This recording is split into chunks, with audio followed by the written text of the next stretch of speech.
Hi guys, welcome back to my channel. It's Angela, and welcome back to Ethony's 31 Days of Tarot 2022 prompts. We are doing, today is the 22nd, so we're going to do day 20, which is where I left off, day 21, and day 22. So for day 20, the question is, if you don't like a specific card in a deck, does it ruin the deck for you, and how? And I've talked about this before. This is with my Super Linares Tarot I'm looking up. I generally look for the first card I ever connected with in Tarot, which is the Eight of Swords. I'm trying to get this bag open.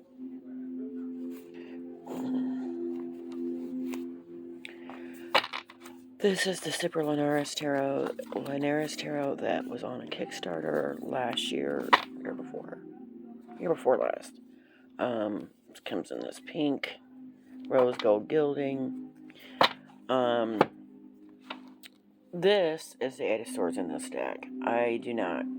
This is probably the worst Eight of Swords I have in any of my decks. I don't like it. It almost gives me a suicidal vibe, and I don't like that at all in this card. And I've got laryngitis, so if you guys hear my voice going in and out, that's why. It just showed up this morning out of the blue. I get it every year this time of year, so crazy.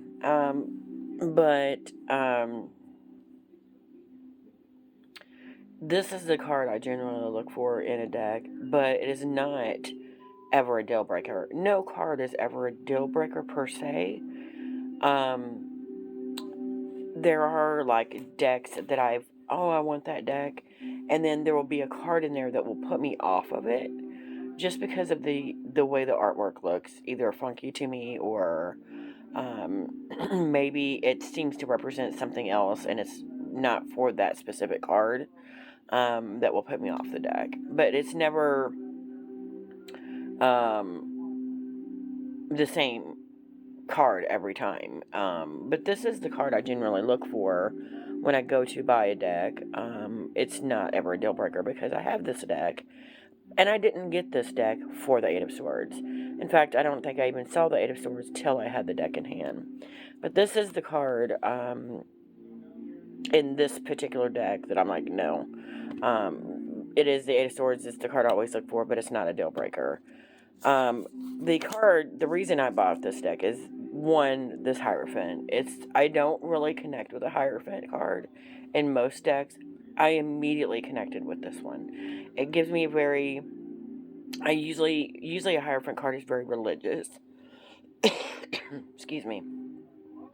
Usually a Hierophant card is a very religious card, and I don't like that depiction in a Hierophant card. But this one seems more ancestral and tribal to me, and it put a slightly different spin on this specific card, and that's what made me fall in love with it. And I love the coloring in this too. It's just gorgeous.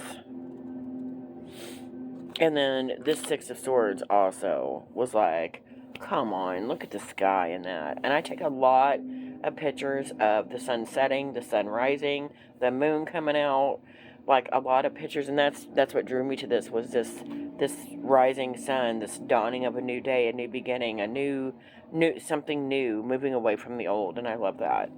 And this is the other reason I bought this deck. And then this one was I got a bigger 5x7 of this card. It's gorgeous, the Two of Cups. But there's so many others, like this Queen of Swords with the butterflies. This Page of Wands. This Eight of Cups, beautiful.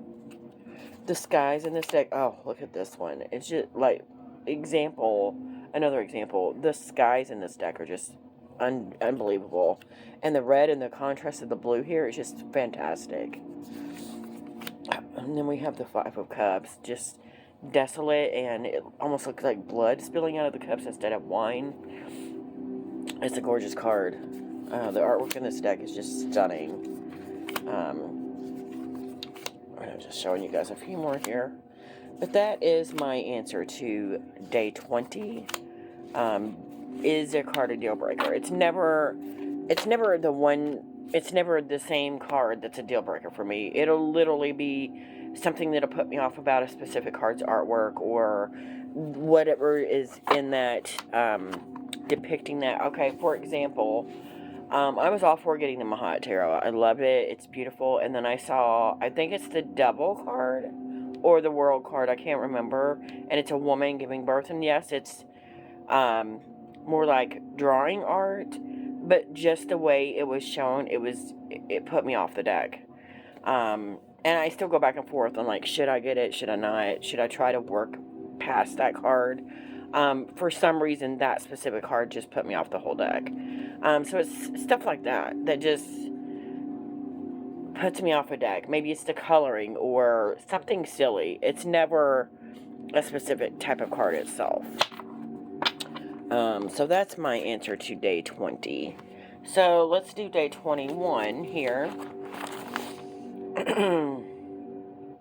Day 21, do you read reversals? Why or why not? I don't read reversals simply because, and I didn't show you guys the back of this deck. It's gorgeous. This is the first edition. There is a second edition with different backs, which I love. And I guess the cards are a little bit brighter, but I didn't see any sense in getting a second edition for just the backs and the little bit brighter images. But this deck is gorgeous. So 21 is, do you read reversals? Why or why not? So, and I should have got out a deck with, like, keywords on it for this, but we'll use this one since I've already got it out. Let's go deeper into the deck here. Okay, the Sun card. It's a beautiful card. I like the contrast of the purple fields and the sky. It's gorgeous. Like, once again, the deck, the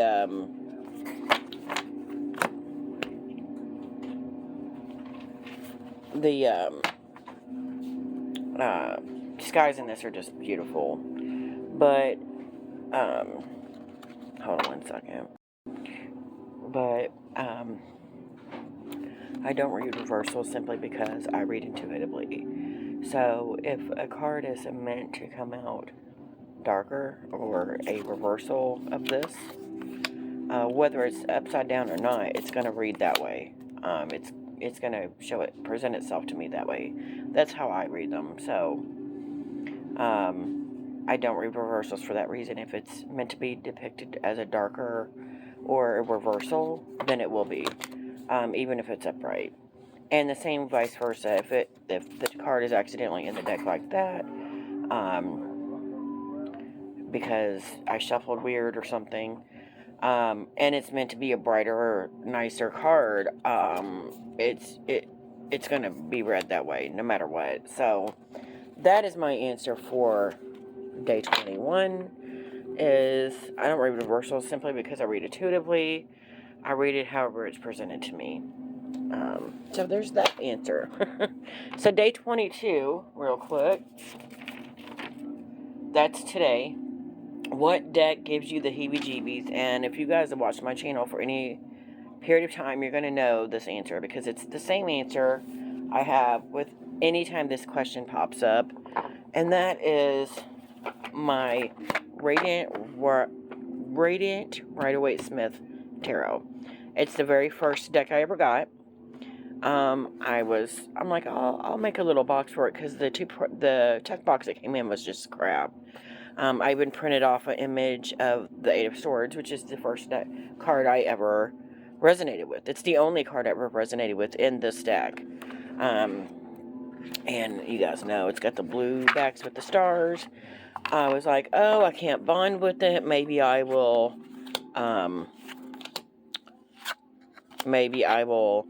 I watched a bunch of videos that said, oh, if you edge it, you could bond with it. I slept with this in my pillow to bond with it. None of that ever happened.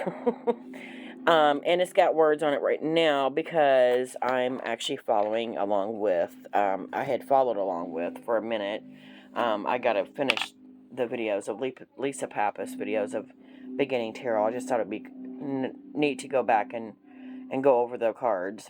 But this, and they're all in order.